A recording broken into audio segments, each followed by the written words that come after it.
Listen. If you do not understand white supremacy, what it is, and how it works, everything else that you understand will only confuse you. Now, sometimes people say, well, you mean everything that I understand will confuse me if I don't understand racism? Yes, because racism is the dominant political and religious motivating force among the people of the planet in all 9 areas of activity: economics, education, entertainment, labor, law, politics, religion, sex, and war. That covers just about everything that any person, minute by minute, might be doing or engaged in any time of day or night, anywhere on the planet. When you pick up a telephone or make contact either directly or indirectly by any means, you say, is this that I'm fixing to say, this contact that I'm going to make with anybody, white or non-white, is it going to produce a constructive result? Or is it going to be what it usually is when it comes to non-white people, something that is tacky, trashy, or terroristic?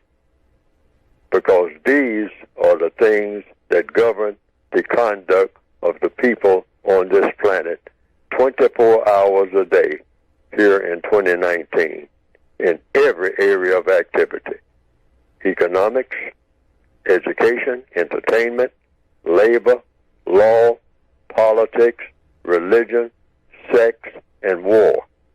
It's all comes under capital letters, the 3 T's. Tacky doesn't get any better than tacky. Trashy or terroristic, one of those is how the people of this planet, that's how we conduct ourselves every day. We are nowhere near having the quality relationships in capital letters, deep quality relationship that people are supposed to have on the wonderful planet that we have been given. Okay. You don't have a single quality relationship. It's all tacky, trashy, or terroristic. One of those 3 T's. Look at us the way that we are right now. People have a tendency to keep doing the things they're used to doing. So look at black people right here in the northwestern hemisphere. If there were no white people on the planet, if we woke up tomorrow or sometime before noon today in the northwestern hemisphere, in most places, we look around and all of a sudden white people have disappeared. I mean, and all the buildings and grocery stores and everything is still here. The highways are still here. The rivers are still here. Everything is still here. There's still food on the shelves. There's still farm equipment sitting out there, but nobody's there. No white people are there. You find black people, brown people, yellow people, people who are classified as non-white. No white people. I'll say what I said before. Chaos like you wouldn't believe, because when you take the most powerful factor out from among any people, if the monitor, a stern monitor, a cruel monitor, or a kind one, walks out of a classroom,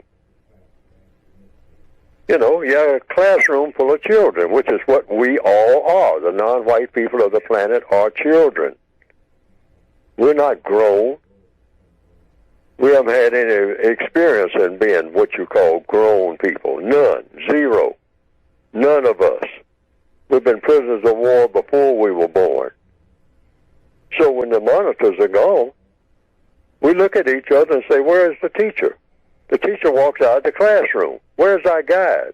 Where are the people that knocks us over the head and makes us do what we have to do for them, and presumably in helping them to support us, and while we're supporting them according to their rules, which is tyranny, all right, the way that they go about doing it, the system of white supremacy.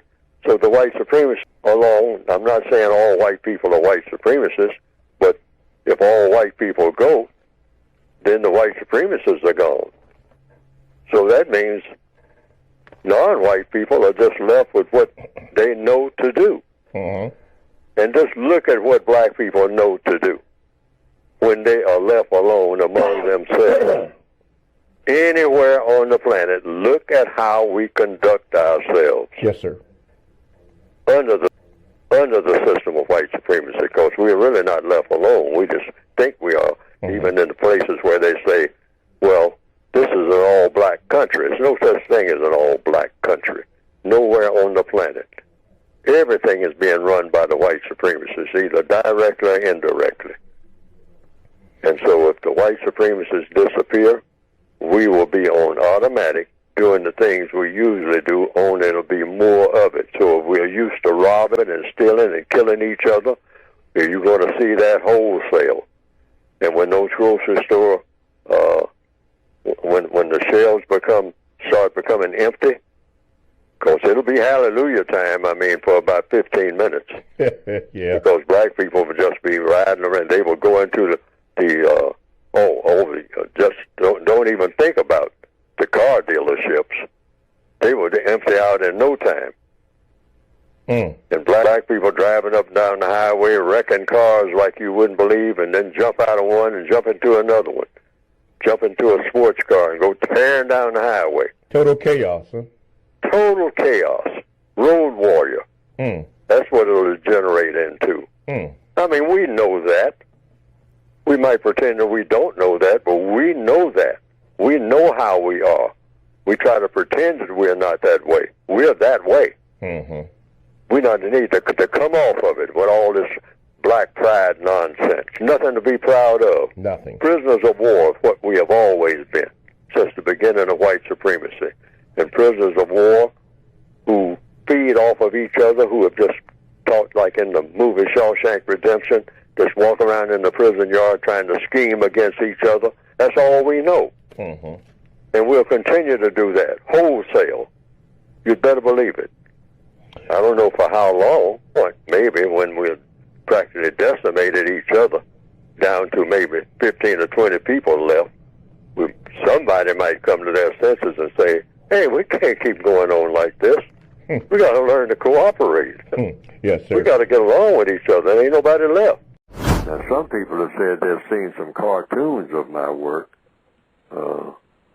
on the Internet that have been presented, and that it pretty well embellishes what I have been trying to say in my textbooks.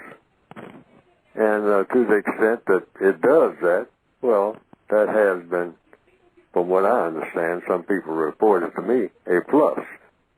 Because they didn't understand what I had written very well, but when they saw those cartoons that just repeated what I was saying and attaching my name to it, and came right out of the book, the material did, they say that they better understood it.